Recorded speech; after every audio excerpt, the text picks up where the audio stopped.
Good afternoon. Good afternoon. Happy Wednesday, everyone. Thank you so much for joining us for this edition of our Brown Bag series. For those that are joining for the first time, my name is Lakeisha Hall.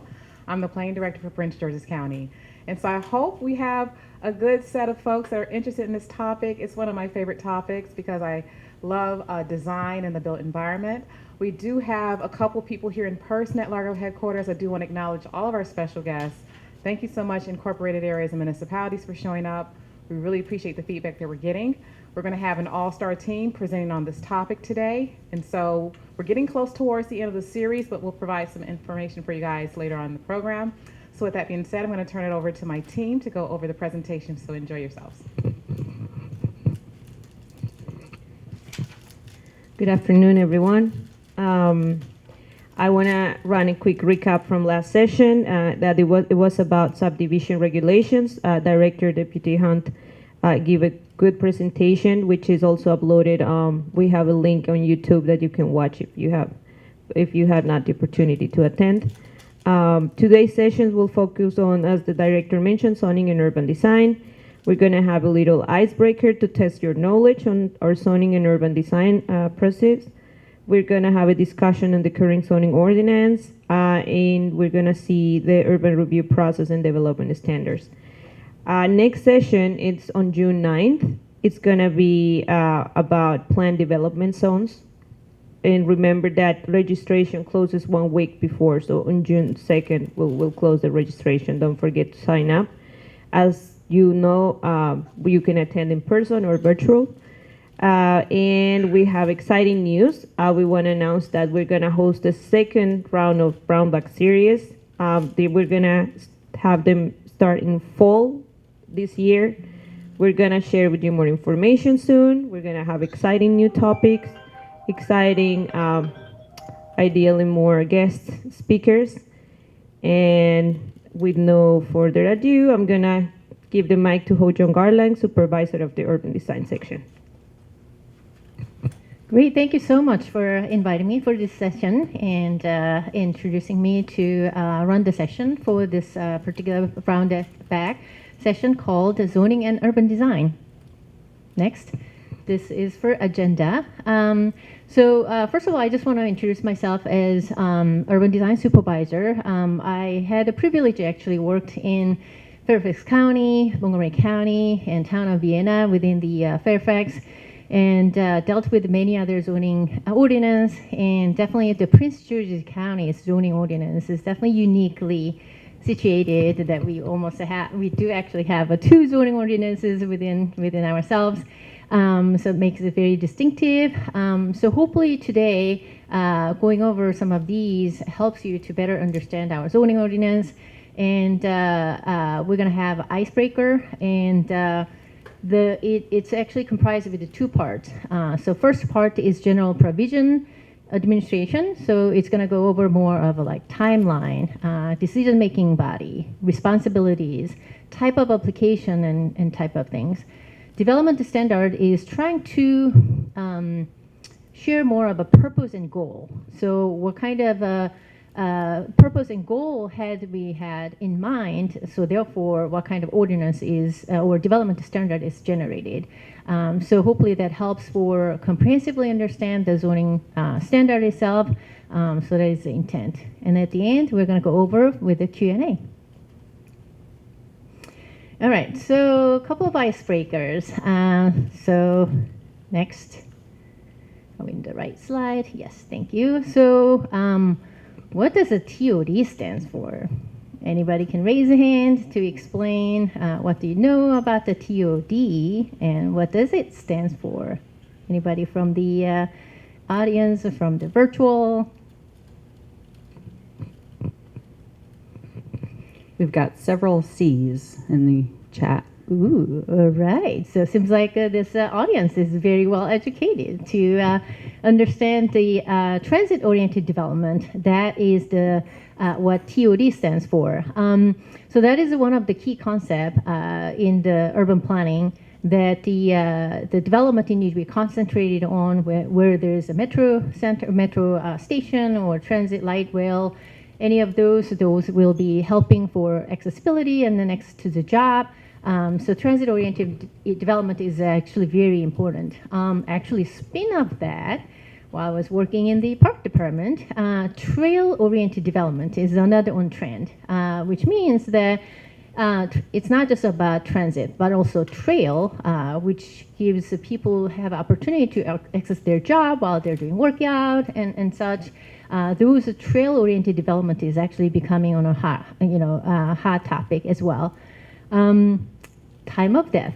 Obviously, this is not the answer, but interesting experience I'd like to share is that when I was trying to translate some Google document, TOD got translated as time of death, so it became completely different topics. So just with some humor. Transportation on demand, that's another thing. It's on a horizon with Uber and micro-mobility and all those kind of things. Transportation agencies are trying to compete with that. So transportation on demand is another, hot items. It's on a horizon as well.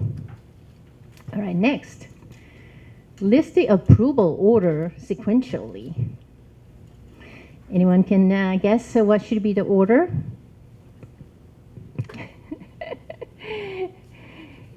I think I'm gonna run that.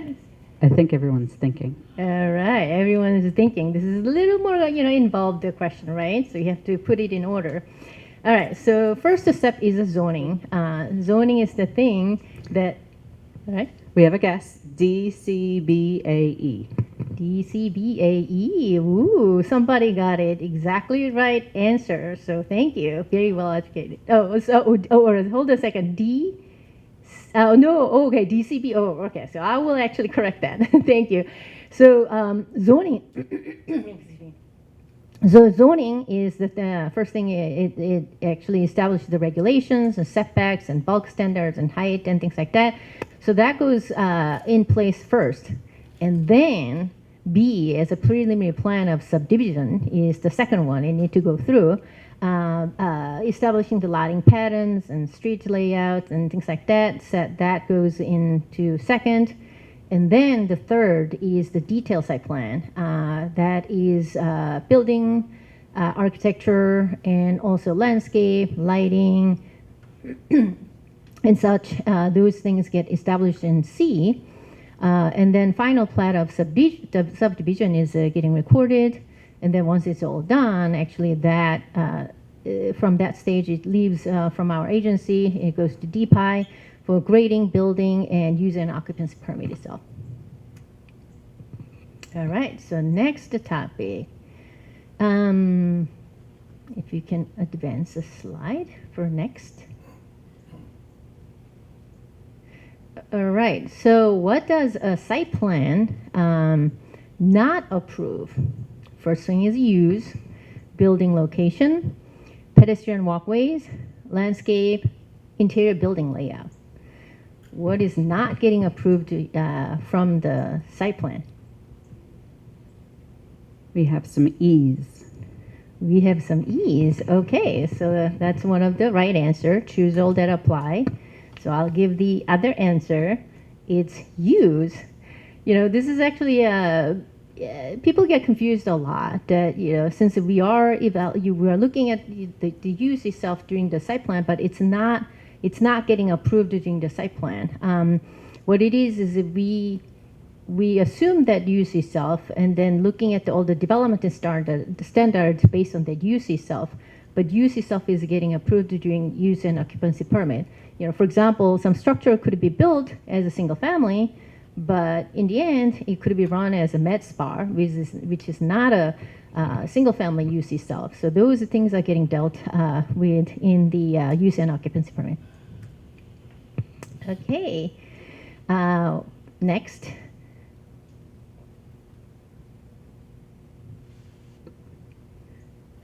All right, so which famous university is located in Prince George County? Johns Hopkins University, University of Maryland, College Park, Georgetown University, American University. Which one is in the Prince George County? Lots of B's. Lots of B's. All right. It is a famous university in Prince George County. It's actually a huge employment center as well for for Prince George County with the economic development. The fame of the UMD is actually rising and being very competitive and hard to enter kind of university. So we're very proud of that. So that is the university located in Prince George County. Next. All right, so that concludes for icebreaker. So we're gonna get into the real core items. So as I said, the first, general provision and administration. This is the portion that I'm gonna explain about the process and who is responsible for making a certain decision and how much the timeline is taking for a certain process and what kind of application is within those. And also, I'm gonna highlight some of the difference between between the prior and current ordinance as well. Okay, so what's the biggest difference between the prior versus the current zoning ordinance? So prior zoning ordinance itself contains a very limited development standard itself. And it separates the use itself in the table. It's not just the separating use in the table, the mentality itself is very much Euclidean zoning based. So the usage separation between the residential versus commercial versus industrial, all those things are very much the core mentality of the prior zoning ordinance, very much Euclidean zoning mentality based. And at the time, also, we included the DDOZ, TDOZ. What it stands for is Design Development Overlay Zone, Transit Development Overlay Zone. About 15 years ago, the phone-based code is becoming on trend in planning. So planning department made a concerted effort to produce some of the design overlay zone. So each sector plan started actually producing some of the overlay zone, and we quickly start realizing that actually those overlay zone is becoming its own mini zoning ordinance, which is slightly different from one zone to the other, one sector plan to the other. It becomes very unmanageable. So we decide to actually fold into all those DDOZ, TDOZ things to the current new ordinance. So therefore, those form-based code itself is there with the overarching mentality, but we can reduce some of the confusions, based on each sector plan's DDOZ, TDOZ related. So therefore, the current zoning ordinance is very much form-based. What it means is it's not focusing about the use separation. As long as the design can accommodate those compatibility, the use separation is less of the focus or less of the impediment of the zoning ordinance. And it incorporates many more development standard itself, but much more streamlined process. And then the use table is combined, so it's much easier to navigate. Next. All right, so procedural conversion chart. I wanted to actually share this up front because during the new ordinance being effective, because of countywide zoning was going comprehensively getting changed, zoning criteria has the name itself is getting changed. So therefore, some of zone has been eliminated. So comprehensive design zone and mixed use plan. So the comprehensive design zone itself is getting eliminated. So that is something, it's one of the thing, it's deleted. And also under site plan, one of the example that I would like to highlight is conceptual site plan. This is rather very much like bubble diagram like. Those things are eliminated from the site plan. So it's removed and it's directly going to the site plan. Next. Another thing I would like to highlight is at the bottom of this page called the special permit. Those things were included as some of the use that is not default allowed in the MUTC zone, but going through special permits, it was getting allowed and things like that. So those, the special permit is removed and deleted in the new ordinance unless you're in the legacy MUTC zone as a legacy mixed use transit center zone. So that is some of the note I'd like to highlight. The next, yes. So general order of approvals. What kind of order it should go through? So first is the zoning. So it's establishing some of the bulk regulations and setbacks like that. So it is the general regulations getting first in place for the property. So that is a starting point. And then I still decide to include this CSP and DSP and next out, because that was the prior ordinance procedure that we had as a more bubble diagram level of the conceptual site plan or comprehensive design plan. But that stage is eliminated in this new zoning ordinance. So I wanted to highlight that. And after that, the next step is a preliminary plan of subdivision. When it's required, it approved to test for public facility adequacy, such as police, fire, schools, and such, and then do the lotting patterns being designed at the time. And then the next stage is the detailed site plan. In the past zoning ordinance, we had SDP as a specific design plan, but that is eliminated, so that's crossed out. But when the detailed site plan goes on, that is a time that we look at the landscape or buildings, fenestrations, and transparency of the architecture and such, lighting. Those are getting looked at.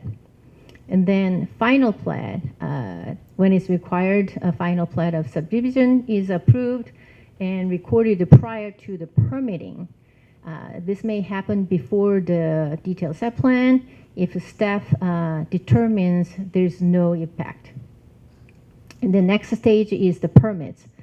Prior to the construction, any construction, permit is required. And all necessary grading or building or use and occupancy permit, those are type of things that it's getting reviewed under DPI for the permit. So this is the zoning regulations and categories. To understand what is each individual zone, it's much easier to understand the group-based zone. So in other words, there's base zones, like commercial zones, retail, residential zones, industrial zones, like that. Those are base zone, everybody is having an easy understanding about that. But then in the new ordinance, there is a planned development zone.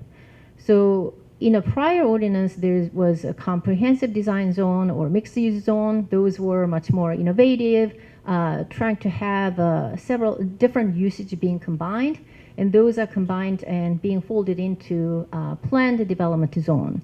So now that is going to be carrying on those functions from prior ordinance.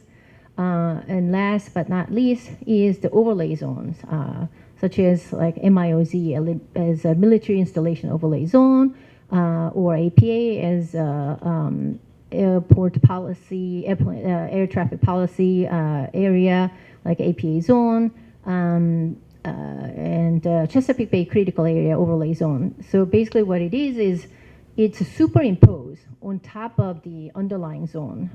So it provide additional clause and regulations to be looked at and be able to approve those proposals. So it's based on the specific area, overlay zone is imposed. So next one is a planned development zone I'd like to expand. And this is the session that actually much more expanded. It will be expanded next month by Jeremy Herbert, who is a zoning supervisor. So he will be dealing with that. But as you can see from the picture, I intentionally chose this picture with the flying drone. This is the zone for allowing innovative technology, innovative mentality and strategies, and also the sustainability and flexibility.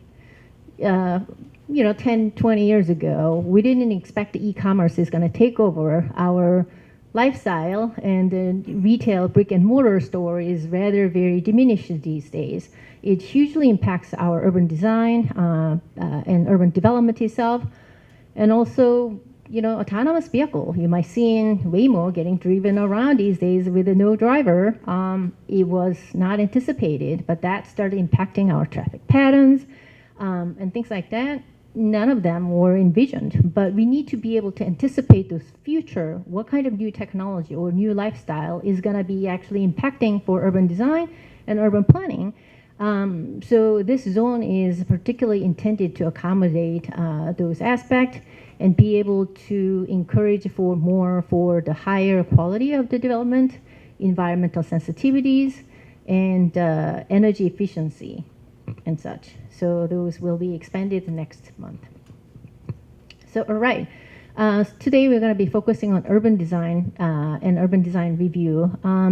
So urban design is the process of designing that shapes the cities and towns and neighborhood.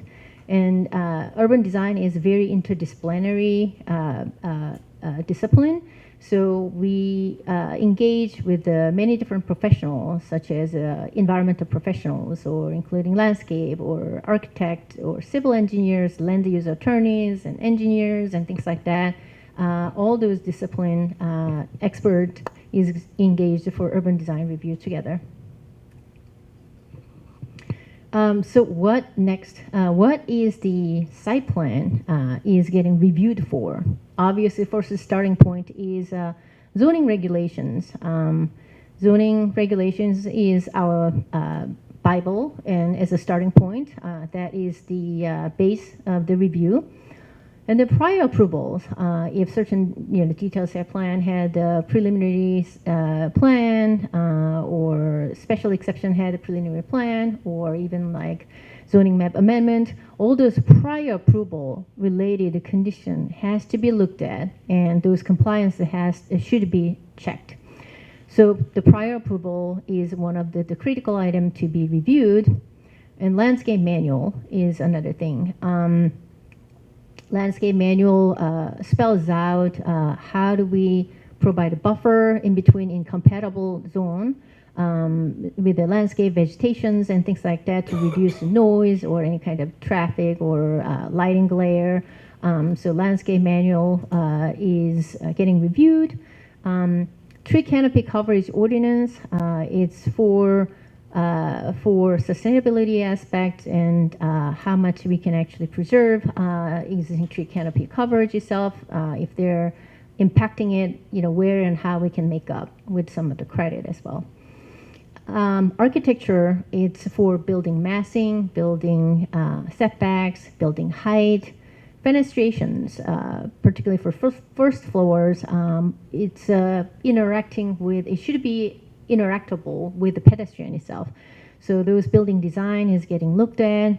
General site design is the general layout of the site, such as blocks, streets or circulations, bike pad, circulation and such. Those things are getting looked at and reviewed. Recreational facility design. This is for like a public parks or privately maintained recreational facility as well. These are to provide to better living quality and physically active environment for the residents itself. So those are getting reviewed.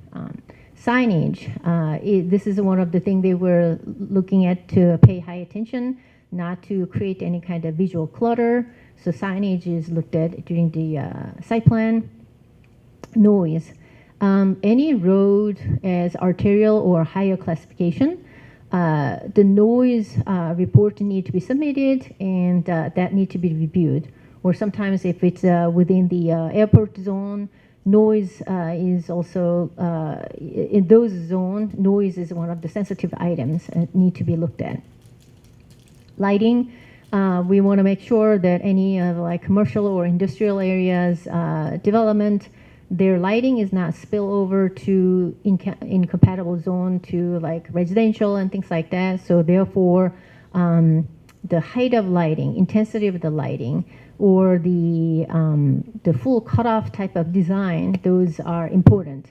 So lighting design need to be looked at, and other miscellaneous items such as the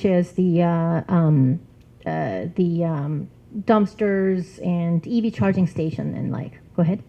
We have a question. Is the adequate public facility requirement set in stone at preliminary plan approval? Correct. Those are set in stone during the preliminary plan of approval. It's before the site plan because preliminary plan is looking at the public facility adequacy, such as fire, police, school, and such. So those are the portion that is getting reviewed during the preliminary plan. Where does the health department's health impact analysis fit in, and where does public utilities such as water and sewer fit in? Sure. So thank you for the question. Yes, that is also part of thing is getting reviewed from every stage. So, for example, during the preliminary plan of subdivision, this will be actually expanded during the next, following slide. But there's a process called the SDRC, subdivision review of subdivision review, committees review. So during that time, we have health department expert or DPI or the WSC or police, fire. All those experts are attending that meeting and reviewing the preliminary plan, or if it's the detailed site plan or special exception plan. All those time, those expertise are reviewing the applications and commenting it together. So it goes throughout the stage of the application. What about the availability of reliable, clean, renewable energy? Reliability of renewable clean energy. Something I can highlight is that particularly in a new zoning ordinance, the green building technology is very much highlighted. So it's a special section got inserted. So at the time, we're looking at is anybody proposing for renewable energy, or are they using Energy Star as a more the energy efficient appliance, or is the site orientation or location itself is much more sustainability oriented and such, or stormwater is innovative and to be able to save some of the water and things like that. So those things looked at it. So that can be highlightable zoning ordinance. Thank you. All right, let's go to next slide. So next slide is about urban design applications. So what falls under urban design, and next will be actually for zoning, but yes, under urban design application, very well known, detailed site plan as a DT, and permit review. During the permit, we can review another permit level of detailed site plan and such. And then companion case could be alternative compliance or departure. Departure could be sign or parking related, number or size. Conservation plan, it's a Chesapeake Bay critical area related to conservation plan. Variance or tree canopy coverage waiver, if it's a particular situation with the adequate justification, tree canopy coverage could be waived. But these are companion cases. For example, when the detailed site plan is coming in, if somebody is trying to propose alternative compliance, those things are coming in together at the same time, and staff can review it together at the same time. And if it's a planning board required item, we can take it to the same time as well. All right, so next slide is about the zoning application. What falls under zoning applications? Jeremy is in front of me, and he is the supervisor who is handling all these cases. So conservation plans, as I was saying, that the Chesapeake Bay Conservation Area, those things go under zoning. Certification of non-conforming as a CNC, that's another. Departure, when it's independent case, unlike the companion case in the prior stage that I explained, that falls under zoning applications. Permit within the right-of-way and special exceptions, or zoning map amendment and planned development as a ZMA, that goes under zoning, and zoning interpretation. Am I allowed to build in such and such a use? If somebody want to make sure that those are well interpreted, per the zoning ordinance, somebody could request a zoning interpretation as a more officially interpreted usage and documentation. Okay, so next, many people actually ask, how long is it going to take? When I apply for the application, how long is it going to take? Time is money. So the application process and duration is very frequently asked the question. Obviously, a lot of things it depends, but I will explain in detail as much as possible so you can kind of customize based on your application situation. So pre-application, this is the first bite of the process basically. So it's a limited review of an anticipated development application. So applicant has some idea what kind of proposal they want to make. And so they bring us some preliminary sketch and narration of their intent.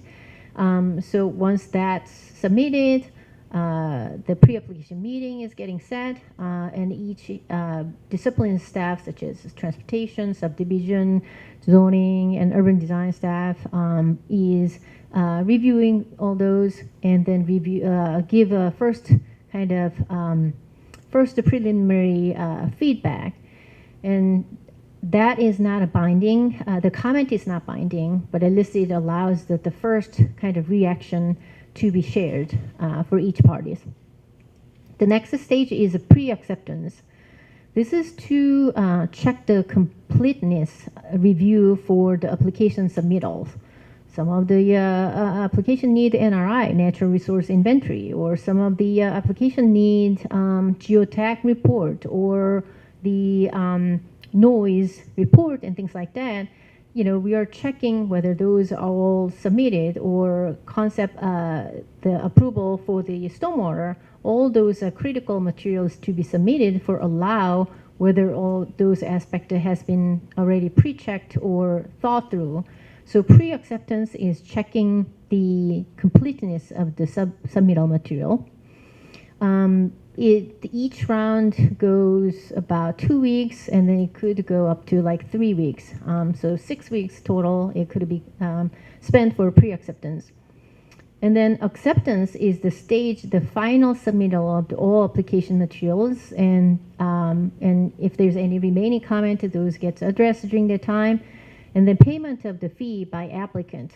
That in itself starts the mandatory time clock for 70-day action limit. So that is a very important kind of milestone because it's official time clock starts. So 0 day is important, and where and how the 70 days are getting calculated, and what happens during that time. So staff reviews is happening during that time. SDRC, the subdivision review committee, as I mentioned, it's every other Friday.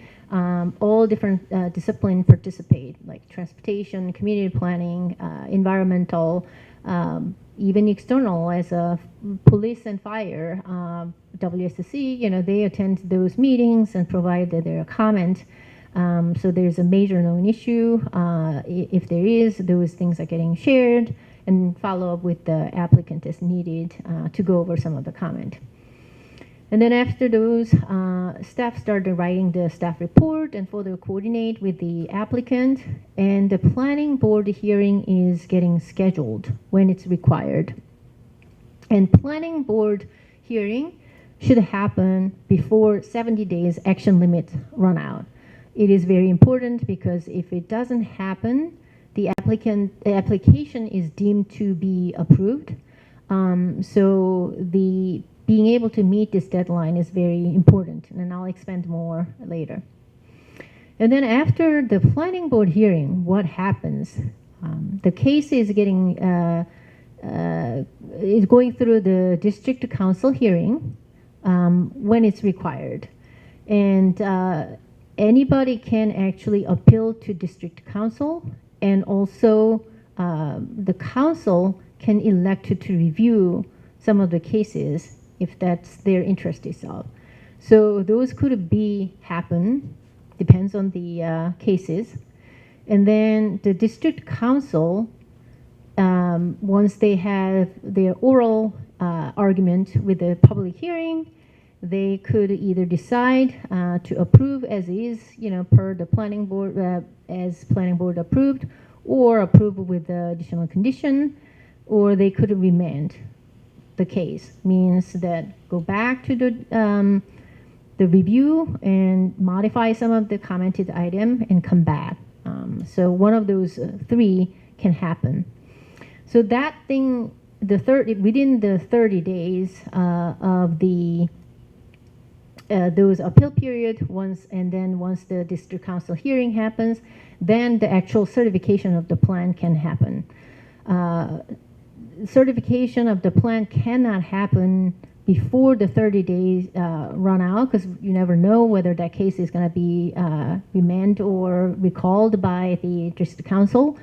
So those 30-day waiting period is necessary, and once it's approved or waived to elect by the council, then certification happens. Then the applicant can take that to the permit process next. Okay, so I'll expand for pre-application stage. So this is a new step in the new ordinance. It was in the prior ordinance, it may not be required for the application, which is grandfathered under the prior zoning ordinance. And one pre-application may contain many different application type. For example, PPS with a DSP means a preliminary plan with a detailed site plan, or preliminary plan with a special exception and such. So those things can be combined as one pre-application meeting, so it doesn't have to be separated, because work scope is kind of getting envisioned, but it's just a different stage of that. So initiation, application files for pre-application and submit for necessary materials. So that is initiation. And then the second stage is the pre-application conference called the PAC, and scheduled and attended by the department review and also various disciplines, and also external as well. As I mentioned, as a police, fire, WSC, or health department. They also provide the pre-application conference itself. And the pre-application neighborhood meeting. So this is the applicant's responsibility. They need to host a meeting to inform their application is getting filed, and what kind of work scope is envisioned in that neighborhood, and gather the feedback from the neighbor. So the pre-application neighborhood meeting is essential, and having those comments being summarized and being submitted as a part of the submittal material is important to us, because sometimes the council want to actually see what kind of conversation happened at the back. So those summary of the meeting is very important. So PAC as a pre-application conference is the opportunity for staff to become familiar with the upcoming applications, and also give a preliminary comment on any concerns or problems. Applicant can ask any questions.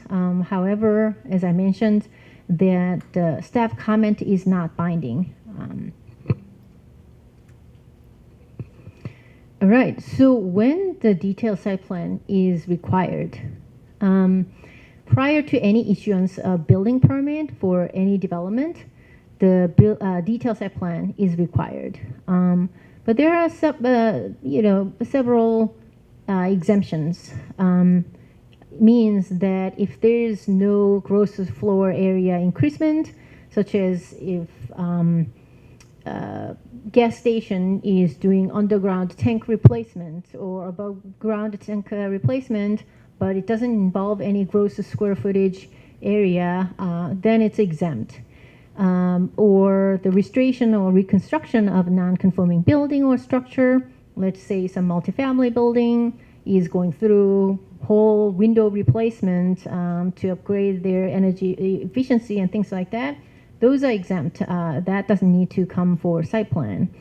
Or construction or expansion or alteration of non-residential development consisting of less than total of 25,000 square feet of gross floor area, that is also exempt. This is something that new under a new ordinance, so a lot more application is going to go actually to the straight to permit rather than going to the site plans for the planning board review. All right, detailed site plan is generally decided by planning board, but may be appealed to or reviewed by council, district council. And also development of property in a planned development zone is required to have detailed site plan because it allows a lot more flexibilities and innovations and things like that. So detailed review, such as detailed site plan, is important. Okay. And the place of worship, this is actually specifically called out and noted in the ordinance.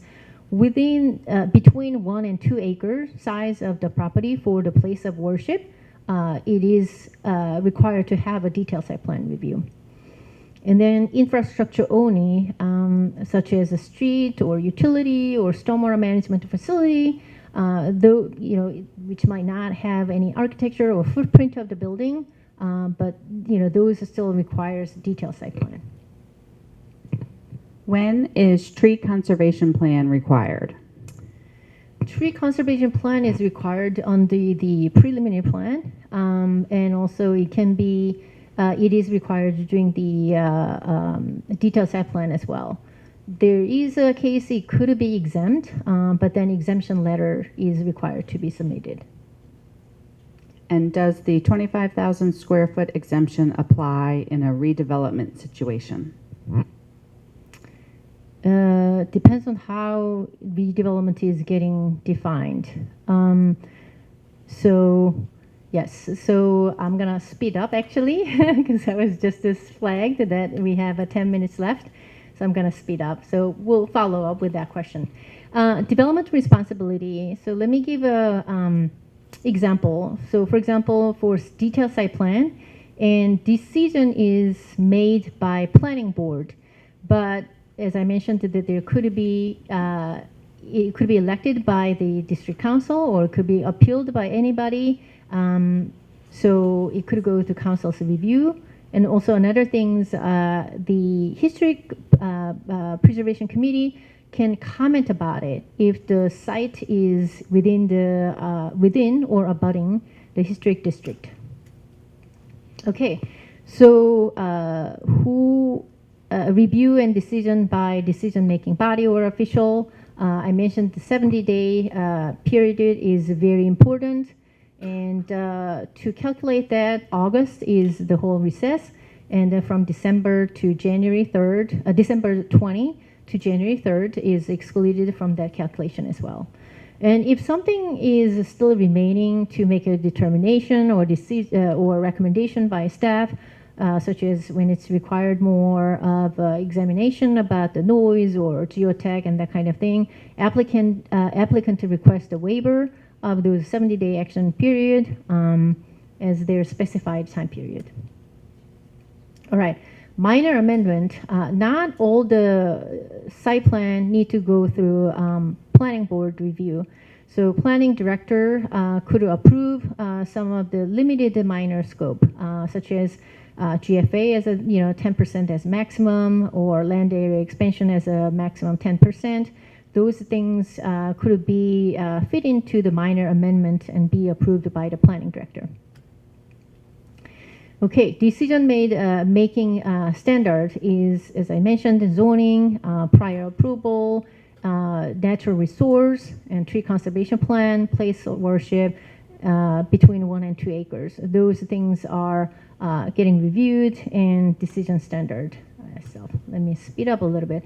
I just want to really put quick highlight for this since it's very new and different for the under new ordinance. Signposting for is when it's amendment case for the detailed site plan, 15 days prior to the planning director's approval, signposting is required. So I just want to put like 3, key highlights on this because it's just totally new. So please make sure if anybody is proposing amendment, make sure do the signposting. All right, development standard. This is the portion I'm going to try to, okay. Under what conditions does an application get disapproved? Under what condition the site plan is disapproved? Wow, that is the case that or circumstance that we're really trying to avoid. I heard maybe one time only or something like that we had, but otherwise we're trying to really negotiate with the applicant as much as possible to resolve all the issues and bring the case to the planning board.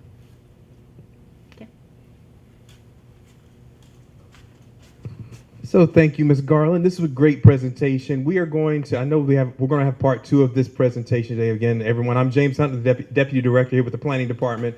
So the part 2 will be on the development standards. So we'll get through that on one of the future sessions that we'll have for you all moving forward. But I did want to take an opportunity to see if we had any questions kind of in the chat or anything that we can kind of go into. I got a question. Sure. Hang on Oh, sorry. 1 second.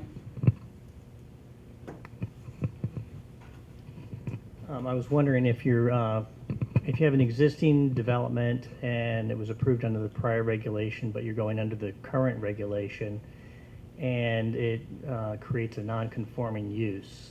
What's the process for that? So typically, I haven't seen that come up at all recently. We've had one situation where a development did originally go through the prior, was originally approved under the prior, but was recently approved with a detailed site plan under the new ordinance. And we did not have any issues when it comes to non-conforming because it's all, we kind of make sure within as a part of our development review process that it's all coinciding there. So there's not been a situation thus far where we've seen that come up. So are they required to get a certification of non-conforming use? So yes. So Sherry, did you want to hold on a second? So if a use was permitted under the prior ordinance and it is continuing, it is deemed not non-conforming under the current ordinance. So that means under the prior ordinance, it conformed and is allowed to continue by right under the new ordinance. It's not until you go and maybe, if you propose a new use, you can't create new non-conforming uses. So you're coming in under the current ordinance. Of course, you cannot have a use that's not permitted, but you can continue prior uses that are no longer allowed.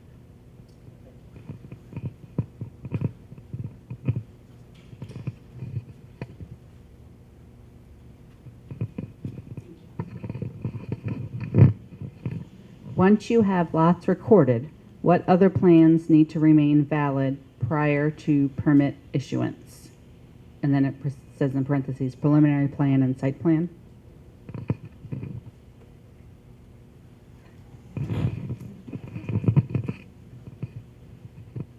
Okay, so along with a preliminary plan is a certificate of adequacy. So your adequacy has a 12-year validity. So if a property is platted, regardless that it is platted indefinitely in land records, you have to maintain an approved certificate of adequacy until your development is built out. You also have to maintain if a detailed site plan was required and you have one, that validity has to be maintained as well. So you'll need to build within the validity of those approvals.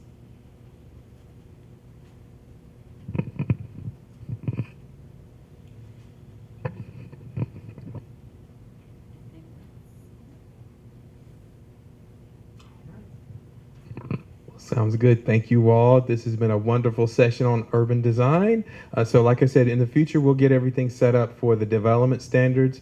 However, the next session is really going to be on, I believe it's planned development zones. So we'll be looking at the planning supervisor, Jeremy Hurlbut, who's going to be leading that session moving forward for the next month in June. So thank you all for coming out, as well as those who have participated and listened in online. This will be posted a little bit later on, I believe, our YouTube channel as well. So looking forward to seeing you all next time. Thank you.